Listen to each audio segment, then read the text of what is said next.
Hello everyone, welcome back to my new video. তো এখন বাজে 4:30। আমার কিন্তু খিদে পেয়ে গেছে। দেখা যাক আমার যে রান্না করি সেখানে গিয়ে দেখি কোথাও কিছু আছে নাকি।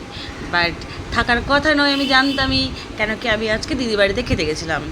তো যাই হোক, তো আমি এখন বানাবো সুজি ইউটিউব দেখে।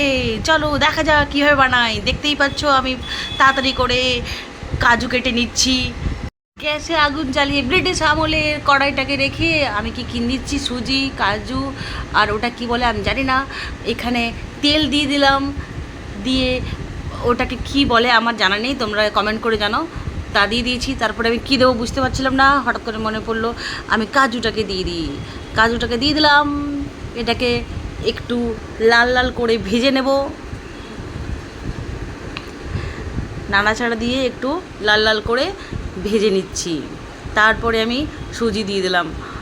বাট আমি জানি তোমরা বলবে একজনের জন্য এতগুলো সুজি। আমি পরে ভাবছি যে আমি তো একা খাবো, তাহলে এতগুলো সুজি দিয়ে কি হবে, আমি এতগুলো খেতে পারবো না মনে হয়।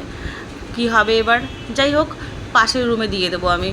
তো একটু নাড়াচাড়া করলাম, তারপরে নাড়াচাড়া করতে করতে লালচে লালচে হয়ে গেছে। তারপর আমি এবার জল দিয়ে দেবো। দেখতে পাচ্ছ জল দেওয়ার পরেই কতটা ধোঁয়া উঠে গেছে। এবার আমি সুজিতে চিনি দেব। ওমা, এ কি, এ তো লবণ, চিনি নয়। কেন কি আমার কাছে দুটো ডিব্বা আছে যেখানে লবণ আর চিনি একই রকম জায়গায় রাখা আছে, তো মিস হয়ে গেছে। এটা হচ্ছে চিনি। এবার আমি সুজিতে চিনিগুলো দিয়ে দেবো। দেখতেই পাচ্ছ আমি একজনের জন্য করতে গেছি, তো এখানে 4-5 জনের জন্য হয়ে গেছে। অনেক দেওয়া হয়ে গেছে। নেক্সট টাইম এরকম আর ভুল হবে না, একদম কম করে নেব। এবার যাই হোক, দেওয়ার পরে একটু নাড়াচাড়া করব। দেখতেই পাচ্ছ আমার সুজি কিন্তু সুন্দর করে তৈরি হয়ে গেছে। সুজিটাকে আমি বাটিতে নিয়ে নিয়েছি।